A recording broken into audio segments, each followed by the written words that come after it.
Bismillahirrahmanirrahim. Assalamualaikum warahmatullahi wabarakatuh. Selamat datang di podcast Peternak Bijaksanaan, Menanam Hikmah, Merawat Akal, yang diselenggarakan oleh Sekolah Filsafat Everos. Kali ini bersama saya Siti Nurul Lailatul Qadriyah, yang pada hari ini kita berada di Cafe Nostalgia. Kali ini kita bersama Bapak Ahmad Fadil dan Bunda Maria Ulfa yang akan membahas tema perempuan dalam bayang-bayang kuasa. Begitu ya. Baik, di sini kita bersama Bapak Ahmad Fadil dan Bunda Maria. Apa kabar, Ila? Apa kabar, Babe ya? Babe apa? Boleh, Babe juga. Babe juga boleh, oke. Bunda, bagaimana kabarnya Bunda? Alhamdulillah, Alhamdulillah baik. Gimana baik. kabarnya Ila? Alhamdulillah baik. Bunda selama ini pertama kali ya ketemu kita di podcast Peternak Kebijaksanaan. Iya, baru pertama kali. Iya, karena spesial dalam tema perempuan dalam bayang-bayang kuasa gitu ya Bunda. Iya. Ya, untuk Babe, gimana kabarnya Be? Alhamdulillah sehat. Alhamdulillah Iya. sehat, gitu. Ini Be ya, jadi belakangan ini sering kali kita mendengar bahwa perempuan itu selalu menjadi pembicaraan gitu ya. Banyak juga kasus-kasus mengenai perempuan seperti pelecehan seksual, kemudian juga kekerasan dalam rumah tangga gitu ya. Bahkan juga menjadi munculnya bahwa perempuan itu harus mengikuti apa yang dikatakan orang lain gitu. Jadi standarisasi mereka harus kita penuhi gitu ya. Kalau sekarang suka dibilang ikut standar TikTok lah kayak gitu ya. Ya, jadi di sini kita akan berdiskusi ya teman-teman mengenai perempuan dalam bayang-bayang kuasa. Ya, ini menarik sekali nih. Jadi fenomena ini mengajak kita untuk bertanya nih ya Bun ya, Bebe ya, bagaimana sebenarnya relasi kuasa bekerja dalam kehidupan sehari-hari pada perempuan hari ini. Langsung saja ya Bun ya. Ada pertanyaan dari Kakak Latifah untuk Bunda Maria terlebih dahulu ya, nanti perspektif Babes gitu ya. Ya. Ya, jadi saat ini perempuan memilih menjadi ibu rumah tangga sering dianggap kurang mandiri, Bun. Gitu. Namun di sisi lain, perempuan yang bekerja juga kerap mendapat stigma karena dinilai kurang fokus pada keluarganya. Itu seolah-olah apapun pilihannya selalu menjadi bahan penilaian seperti itu. Kemudian pertanyaannya, mengapa seorang perempuan seringkali dianggap lemah atau direndahkan ketika tidak bekerja karena menjadi ibu rumah tangga, Bun? Dan bagaimana seharusnya kita memandang pilihan tersebut? Silakan Bunda. Iya, terima kasih Ila, dan terima kasih juga siapa tadi Latifah ya. Latifah. Iya, pertanyaan yang menarik. Sebenarnya tema ini tuh udah bahasan lama ya. Ibu rumah tangga versus ibu bekerja. Dulu sangat dipertentangkan, segregasinya tuh jelas gitu. Seolah-olah ibu yang berada di rumah, ibu yang berada di area domestik itu tidak bekerja. Padahal sebenarnya kan tidak. Kenapa pemahaman itu muncul? Karena masalah konstruksi sosial dan budaya. Perempuan dianggap keren itu jika dia kemudian punya aktivitas yang berkaitan dengan kehidupan ekonomi dan finansial di luar rumah. Padahal seseorang atau perempuan dia melakukan pendidikan yang tinggi, dia belajar di pendidikan yang tinggi, itu tujuannya bukan sekedar supaya dia berdaya secara finansial, dia punya karir di luar rumah.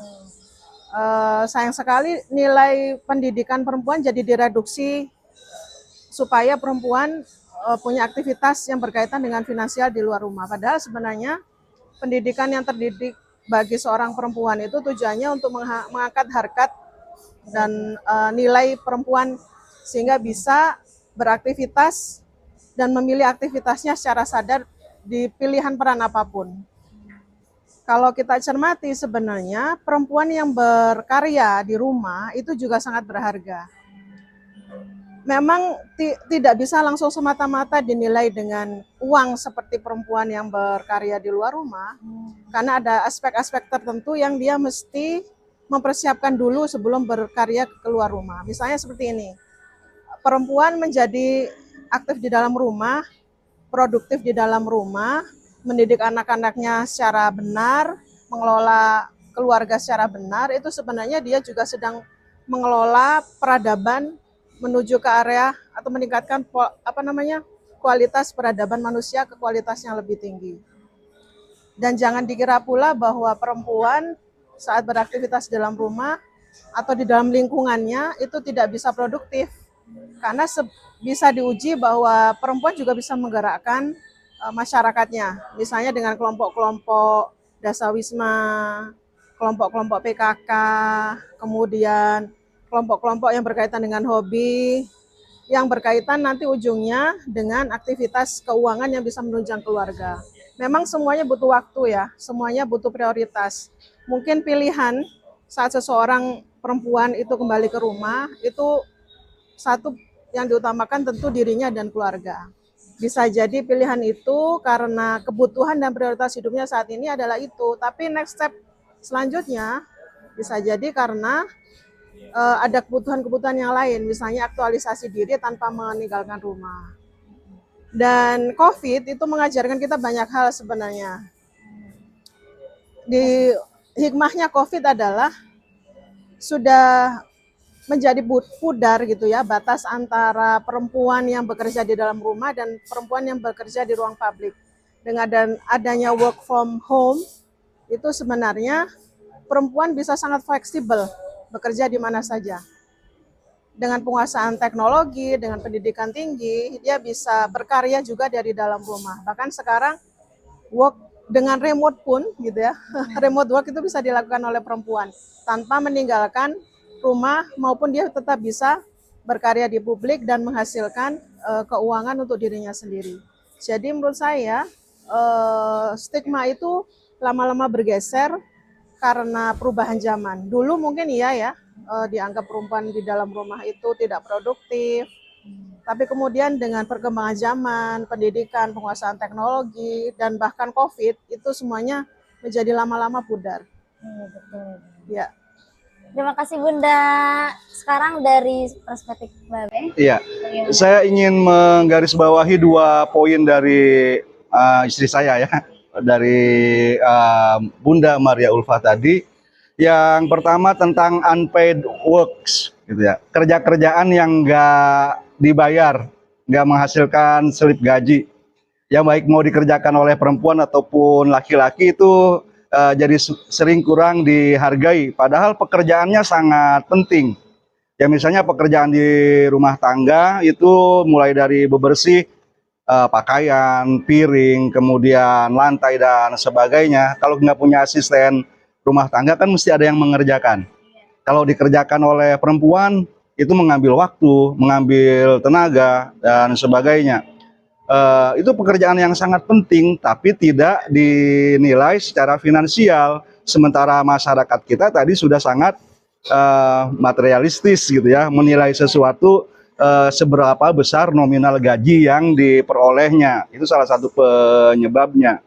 Di luar rumah pun jika seseorang mengerjakan pekerjaan-pekerjaan sukarelawan, kalau nggak menghasilkan uang ya hasilnya tetap sama saja, kurang dihargai. Karena kurang dihargai banyak yang meninggalkan, padahal itu sangat penting. Di sini persepsi kita harus berubah, baik ayah gitu ya kepada anak perempuannya, kepada istrinya, atau bahkan misalnya perempuan itu sendiri, ibu dan anak perempuan, serta masyarakat. Mereka harus berubah pandangan untuk menilai pekerjaan-pekerjaan ini walaupun tidak berbayar, tapi sangat penting. Itu yang pertama. Jadi jangan merendahkan pekerjaan tersebut. Kemudian yang kedua, jika dalam rumah tangga ada distribusi kerja antara suami dengan istri, suami kerja publik gitu ya, dia yang menghasilkan nafkah, memperoleh uang, istri kerja domestik, mengurus rumah, mengasuh dan merawat anak. Seperti dikatakan oleh Bunda Ulfah tadi, ini pekerjaan peradaban gitu kan. Seharusnya ya pembagiannya juga nggak mesti seperti itu. Tapi jika terbagi seperti itu, maka pekerjaan istri dan ibu itu tetap sangat bernilai. Kalau laki-laki bekerja di luar rumah, kita bilang sedang mengurusi manusia yang hidup pada zaman sekarang. Sementara istri atau ibu yang bekerja di dalam rumah mengasuh anak itu sedang mencetak generasi yang akan hidup di masa depan. Apakah bekerja untuk mencetak generasi di masa depan kurang bernilai dibandingkan dengan yang berurusan dengan orang-orang yang hidup pada zaman sekarang tadi? Sama bernilainya. Sehingga kalau berpendidikan tinggi ini istri atau ibu kemudian memilih tidak berkarir, itu jasa terhadap peradaban, terhadap generasi yang akan hidup di masa depan tetap sangat besar. Itu juga harus kita sadari.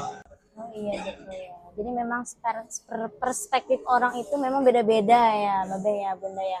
Ada yang menilainya seperti tadi ya Bunda ya, ada yang menilainya juga bahwa yang ibu rumah tangga itu dianggap remeh gitu. Padahal mah ya tergantung dengan zamannya gitu, karena kan teknologi semakin canggih juga kan, apa yang mereka lakukan juga itu berharga ternyata gitu kan. Tapi di sisi lain ada juga yang memandang itu ya diremehkan gitu tuh. Ya. Jadi tidak harus semuanya diremehkan ya Bun ya.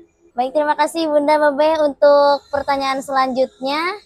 Di sini ada pertanyaan dari Kak Syifa. Untuk Bapak Fadil, Ya. Babe, saya kurang ini Nggak ya, apa-apa. Be. Memang yang panggil Babe yang sudah lama ngobrol-ngobrol ya. Karena dosen ini Ya nggak ya. apa-apa. Sebagian mahasiswa malah di obrolan di luar kelas atau bahkan di dalam kelas juga ada yang panggil Babe gitu. Ya nggak masalah. Ya nggak masalah. Iya. Hmm. Jadi di sini Be ada pertanyaan dari Kak Syifa. Jadi ada istilah koam sering digunakan dalam pembahasan rumah tangga. Namun tidak jarang konsep ini dipahami sebagai pembenaran bahwa laki-laki itu memiliki kuasa penuh atas perempuan gitu ya. Ar-rijalu qawwamun 'alan nisa, seperti itu ya, Be ya. Kemudian pertanyaannya, bagaimana kita memahami konsep koam agar tidak salah kaprah dan tetap sesuai dengan nilai keadilan dalam Islam, seperti itu Bunda. Baik, kalau kita baca ayat itu secara lengkap, itu dijelaskan mengapa laki-laki dalam hal ini ayah gitu ya kepada anak-anaknya, termasuk istrinya, atau suami kepada istrinya itu menjadi pemimpin, menjadi kepala rumah tangga. Ada dua faktor. Yang pertama, karena mereka diberikan kelebihan dari segi penciptaan. Itu bahwa laki-laki tidak hamil, tidak menstruasi, padahal hamil dan menstruasi yang hanya bisa pada perempuan itu berpengaruh pada fisik dan emosional. Gitu. Ada ya mesti misalnya cuti dulu gitu kan karena hamil dan melahirkan, juga mesti ada perlakuan khusus pada saat datangnya tamu bulanan tersebut gitu yang berpengaruh kepada emosional, itu tidak dialami oleh laki-laki. Kemudian juga ya karena dari zaman ke zaman sebelum Islam datang pun memang laki-laki yang bekerja di luar rumah karena misalnya kekuatan fisiknya itu lebih secara umum lebih besar daripada perempuan. Jadi bukan Islam yang mula-mula mengemukakan konsep tersebut.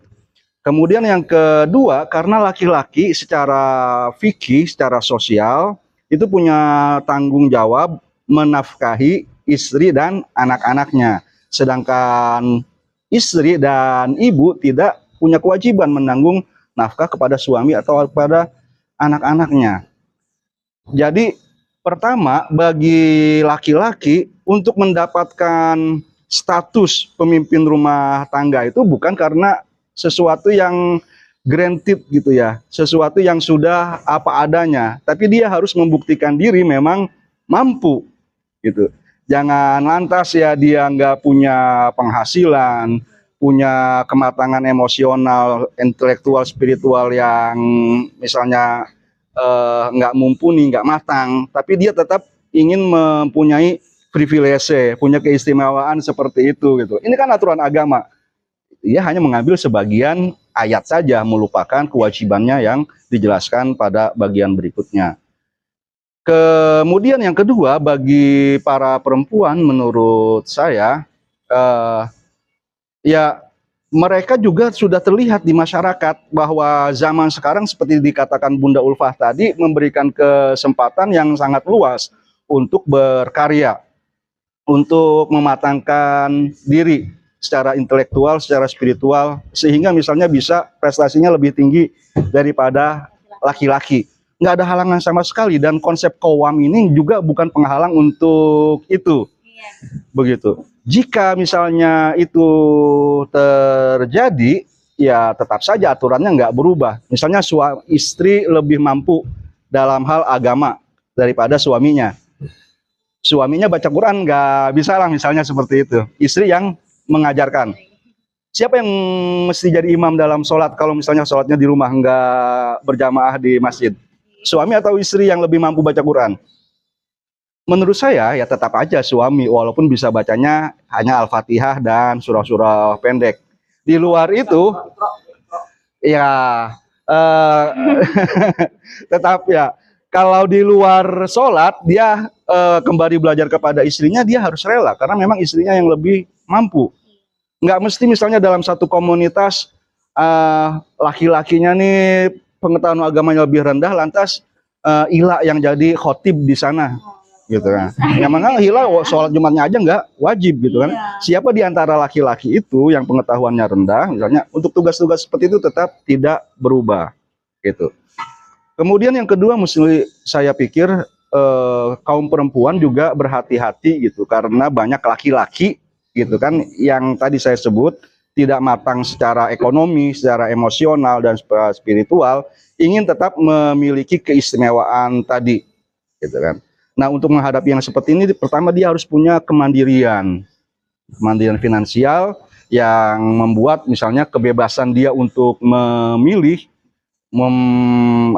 juga mempertahankan pilihannya yang baik untuk dirinya itu menjadi lebih terbuka, gitu kan. Jadi dia tidak menggantungkan hidupnya kepada misalnya yang nauzubillah min zalik ya. Kita berharap dalam keluarga suaminya matang, istrinya juga matang gitu kan. Tapi jika tidak terjadi gitu kan, ya sudah, selama misalnya belum berumah tangga gitu kan, yang perempuan bebas untuk memilih karena dia punya kemandirian finansial. Cukup, Be? Ya. Oke, terima kasih, Be. Sangat ini ya, relate sekali gitu ya dengan saat ini gitu ya. Karena memang Qawam itu nggak harus apa-apa laki-laki gitu ya, Be ya gitu. Jadi memang kewajibannya ada gitu, tapi nggak harus juga gitu kan laki-laki terus, karena perempuan juga ada peluang gitu tersendirinya bahwa perempuan itu bisa juga gitu. Kalau saya boleh nambahin ya, kalau saya pernah belajar kajian tentang kajian tentang pernikahan, kalau guru saya pernah bilang bahwa tidak semua area dalam rumah itu laki-laki harus menjadi leader, kadang juga butuh jadi follower. Nah, perlu ada kesepakatan tuh di dalam rumah antara suami dan istri, area mana yang butuh di backup oleh istri, dan istri yang kemudian menjadi leadnya dan suami jadi follow-nya, dan area mana yang memang mutlak itu suami yang menjadi leadernya, qawamnya, dan istri yang menjadi follow-nya. Dan itu relasi yang terbentuk dari kerjasama dan saling pemahaman ya antar pasangan suami istri. Jadi ya mana qawam itu bisa jadi akan menjadi hal yang baik gitu ya, bukan menjadi kekuasaan yang absolut dan negatif, dan bisa jadi bentuk kekuasaan patriarki dalam rumah. Itu tidak akan terjadi seperti itu jika ada kesepakatan dan ada kesadaran dari masing-masing peran antara suami dan istri. Gitu ya, Bunda. Saya mau nambah boleh? Tadi ada pertanyaan kedua sepertinya yang belum saya ulas tentang keadilan Islam. Oh ya, di sini ada ya dari Syifa ya. Saya pikir kalau kita lihat ke Al-Quran, penghargaan terhadap perempuan itu sangat besar. Kalau kita membayangkan misalnya surah An-Nisa dari Al-Fatihah itu yang pertama bicara tentang perempuan, sebenarnya salah. Sebelum An-Nisa ada surah Al-Imran, yang walaupun namanya Imran laki-laki, tapi yang dibahas di situ adalah perempuan, yaitu istrinya Imran dan anak perempuannya Imran, Maryam, ibundanya Isa. Kemudian kalau kita terus misalnya perbandingkan dari nama surah saja, memang ada nama-nama dari para nabi yang nggak ada dari perempuan. Tapi kalau ada nama Luqman, laki-laki itu laki-laki yang bijak, maka ada juga nama surah Maryam, ya kan? Kemudian ada nama surah-surah yang itu bukan nama orang, tapi dia merujuk kepada perempuan. Misalnya Al-Mujadilah, gitu kan? Itu tentang perempuan yang merasa diperlakukan tidak adil di dalam keluarganya, lantas mengadu kepada Nabi. Bahkan kalau Nabi pun enggak dia bakal mengadu lagi kepada Allah. Allah menyatakan bahwa Allah mendengar, gitu kan, obrolan mereka di dalam keluarga. Jadi aspek keadilan Islam, gitu ya, tidak bisa diingkari hanya karena ada ayat qawamah, laki-laki menjadi pemimpin keluarga. Tapi kalau kita lihat gambaran umumnya itu sangat besar. Saya ambil contoh di Al-Mujadilah saja tadi yang terakhir saya sebut. Di awalnya itu adalah kasus yang sangat personal antara suami dengan istri. Tapi nanti silahkan Ila dan teman-teman periksa ke akhir surah Al-Mujadilah itu. Itu bicara tentang Hizbullah. Orang-orang yang benar-benar membela ajaran agama Allah, gitu kan. Itu beralih dari pembahasan yang sangat personal menjadi pembahasan tentang peradaban, gitu kan. Saya pikir jadi peradaban ini memang harus dibentuk oleh ya laki-laki yang baik dan perempuan yang baik. Peradaban akan hancur jika dua-duanya tidak baik. Dan kita jangan sampai terjepit pada dilema mana yang lebih baik, gitu kan. Laki-lakinya baik, perempuannya enggak, atau sebaliknya. Kita harus terus berusaha mencapai kondisi ideal tadi, gitu. Ya.